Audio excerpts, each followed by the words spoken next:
우리가 인생 요정을 살아가면서 여러 가지 선택의 기로에 서서 결정해야 될 때가 굉장히 많습니다. 그래서 인생은 선택에 달려있다라고까지 말을 할 수 있게 된 거죠. 어떤 선택을 하고 어떤 결정을 하느냐에 따라서 삶이 달라질 수 있기 때문에 그렇습니다. 오늘 본문의 잠언 기자는 모든 경영은, 모든 것에 대한 결과와 응답은 하나님께 있다라고 결론을 내어주고 있습니다. 우리가 고사성어 가운데 세옹지마라고 하는 이야기가 있습니다. 어떤 시골의 한 노인이 말을 기르는데 말이 그만 어디론가 사라져 버렸어요. 고삐를 끊고 멀리 도망을 가버린 거죠. 그래서 준마 하나를 데리고 이제 새로 시작을 하게 됐는데, 집에 있는 아들이 그 준마를 타고 놀다가 그만 다리가 부러집니다. 생각하고 보니 일이 참 뜻대로 되지 않아요. 자꾸만 일이 꼬이는 듯이 보입니다. 아들이 아주 중한 중상까지 입어서 다리가 부러졌으니 참 인생 한탄할 만한 일 아니겠습니까?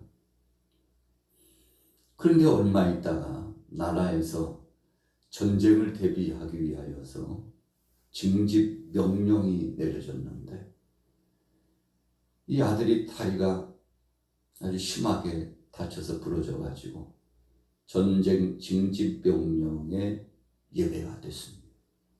그래서 군에 가지 않아도 되었어요. 많은 동네 젊은이들이 군에 갔다가 전사하고 비보가 들려져 왔습니다. 이 노인이 생각해 봤어요.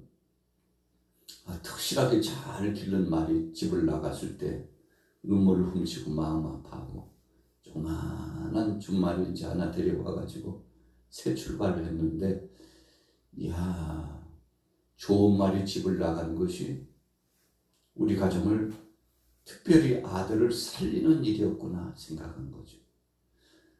다리가 부러지는 정도로 끝나고 죽을 일에 처하지 않았으니 참 감사한 일이구나. 참 인생은 알 수 없는 것이구나 라고 중얼거렸는데, 그래서 세옹지마라고 하는 이야기가 나온 거죠. 여러분, 오늘 본문 말씀에도 분명히 말씀합니다. 우리 사람들이 뭔가를 하고자 해도 사람의 뜻대로 되지 않는 것이 인생사라고 말씀하고 있습니다. 그래서 우리 인생은 하나님 손에 달려있다. 하나님께서 결정하신다. 이렇게 생각하고 살아가면 후덕한 마음, 여유 있는 마음, 감사하는 마음, 하나님께 맡기는 마음, 하늘의 지혜를 구하는 그런 마음이 우리 속에서 출발될 수 있다는 것이죠.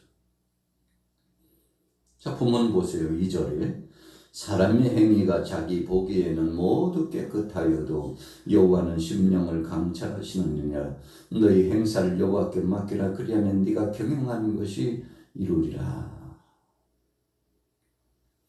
아무리 의롭고 잘났다고 해도 따져보고 돌이켜보고 그리고 세분해서 체크해보면 다 흠이 있고 티가 있는 사람들이라는 겁니다. 그래서 흠없는 사람이 없고 허물없는 사람이 없다는 겁니다. 사람에게는 다 문제가 있어요. 누구누구를 봐도, 나 자신을 봐도, 우리 주위에 어떤 대상을 봐도 문제없는 사람이 한 사람도 없어요. 어떤 사람이 이웃과 더불어 살아가는데 자기 자신만 불행한 것 같아요. 참 되게 재수없다. 내 인생은 왜 이렇게 꼬이고 꼬였나, 그렇게 생각을 하고 있었는데, 이웃을 만나가지고 대화를 나누다 보니까 자기가 가진 문제는 세 발의 피예요. 문제 축에도 들어가지 않는, 주위 사람들의 이야기를 들어보니까 자신보다도 아주 중한 문제를 안고 살아가는데 그것을 티내지 않고 표내지 않고 마음에 감추고 그리고 그것을 적극적으로 이겨 나가면서 일상을 살아가고 있다는 사실을 발견하고는 내가 가장 불행한 줄 알았는데 따지고 보고 돌이켜보고 생각하고 보니까 그래도 그 중에서 내가 가장 나은 사람이다. 그런 경험을 했다는 것이죠. 오늘 본문 말씀이 계속 말씀하고 있습니다.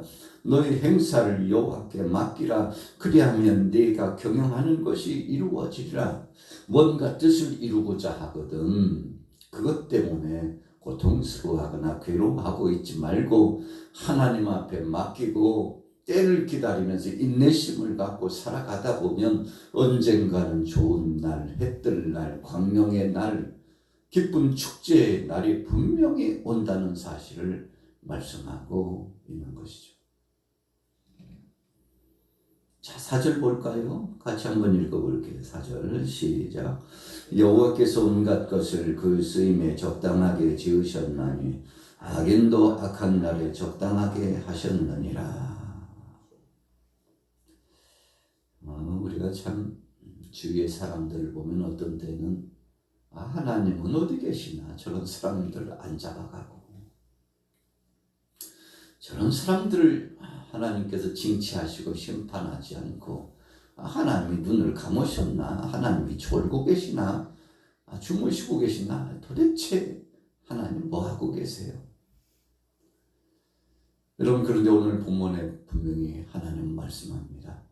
우리가 보기에는 폐역한 자요 우리가 생각하기에는 쓸모없는 사람이라 할지라도 하나님 편에서 보면 그 사람까지도 하나님이 쓰시고 계시고 하나님께서 그를 통하여 영광받고자 하는 일이 있다는 것입니다.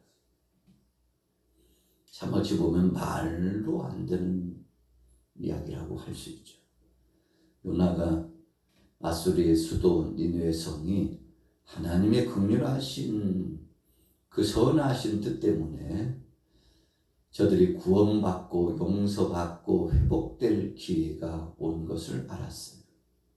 요나는 마음에 들지 않았습니다. 참 나쁜 사람들, 우리나라를 늘 침탈하고 고통을 주었던 나라. 하나님께서 저 나라를 징치하셔가지고 망했으면 좋겠다. 이것이 요나의 소원이었습니다. 그런데 하나님께서 어느 날 요나를 불러가지고 바로 이 아수리의 수도 니느웨에 가가지고 그들에게 복음을 전하라는 거예요. 구원의 말씀, 기회의 말씀을 전하라는 거예요. 지금이라도 너희가 회개하면 용서하리라는 하나님의 긍휼의 뜻을 전하라고 명령받은 거예요. 요나는 순종할 수 없었습니다. 하나님의 뜻을 따를 수 없었습니다. 요나가 생각할 때는 이거 뭔가 단단히 잘못되었어요. 하나님이 그렇게 하셔서는 안 돼요. 하나님이 바로 그 아수르의 수도 니느웨를 징벌하셔가지고 마치 지진이 나듯이 땅이 꺼졌듯이 나라가 좀 망했으면 좋겠는데 하나님이 긍휼하시고 사랑하시는 마음으로 살피신다니 기회를 다시 한번 주신다니 너무 속상해가지고 니느웨로 가지 않고 정반대 방향 다시스로 갔죠. 그것도 엄청나게 큰 배, 어떤 일이 있어도 깨지지 않는 배, 스페인의 대함정과 같은 거대한 배, 튼튼한 배였을 겁니다. 왜요? 요나는 알고 있었어요. 혹시라도 무슨 일이 있을까? 그래서 거대한 배를 타고서 그것도 배 밑창에 들어가가지고 꽁꽁꽁꽁 숨어서 내가 여기서 지내리라. 여러분 우리가 배를 타고 가다 보면 참 어찌 보면 굉장히 느릿느릿해요. 어느 세월에 도착할까? 그런데요 하루가 지나고 이틀이 지나고 때가 되면 도착하잖아요. 요나가 그런 심정으로 숨었는데 하나님께서 큰 풍랑을 일으켜가지고 배가 깨지기 직전까지 그래서 선장과 선주가 또 배 안에 탄 사람들이 도대체 이게 무슨 일이냐고, 우리가 평생 바다에 이 항해를 진행했어도 이런 처음이라고, 도대체 누구 때문이고 무슨 일이냐고, 신을 진노케 한 자가 이 배 안에 있나 보다고 찾아보자고 다 모이라고, 배 안에 있는 사람들을 배밀창에 있는 요나까지도 깨워가지고 선상으로 모이라고 해서 회합이 이루어졌는데, 도대체 우리 중에 문제 있는 사람이 있는 것 같은데, 신을 노하게 한 사람이 있는 것 같은데 빨리 자수하고 정체를 밝히라고. 누구냐고. 요나가요 더 이상 숨길 수 없어가지고 이실직고하게 되죠. 여러분들, 이 풍랑이 만난 것은 바로 나 때문이라고. 내가 엉망하고 믿고 있는 하나님의 뜻을 거스려서 내가 불순종했기 때문에 이 풍랑이 왔다고. 바로 나 때문이라고. 이 요나 때문이라고. 그래서 요나가 생각했습니다. 그런 방법도 있구나. 내가 죽어버리는 방법도 있구나 생각해가지고, 바로 문제 원인 제공자는 나다. 이 사람들이요, 신을 노엽게 한 자를 바다에 던져가지고 신을 달래는 것이 이 당시에 보편적인 풍속이었거든요. 그래서 요나를 이 지중해 엄청나게 거대한 바다에다가 던집니다. 그 사람들이 이제 다 끝났다고 생각했죠. 요나 인생은 이제 마침표를 찍었다고 생각했습니다. 요나는 생각했어요. 속이 시원하다고 생각했어요. 내가 죽어버리면 되지 뭐. 그러면 저 아수르의 수도 니느웨 사람들 하나님 심판받아 다 멸망당하게 될 거라고. 내가 죽는 한이 있어도 저들이 잘 되는 꼴은 못 보겠다고 하는 것이 요나의 심상이었죠. 그런데 하나님께서 그를요, 물고기 뱃속에서 사흘이 지났는데도 하나님이 저를 살리시고, 그리고는 철저하게 회개하고, 하나님 제가 잘못했습니다. 하나님 뜻을 거스린 것을 잘못했습니다. 하나님의 깊고 오묘한 섭리를 이제야 깨달았다.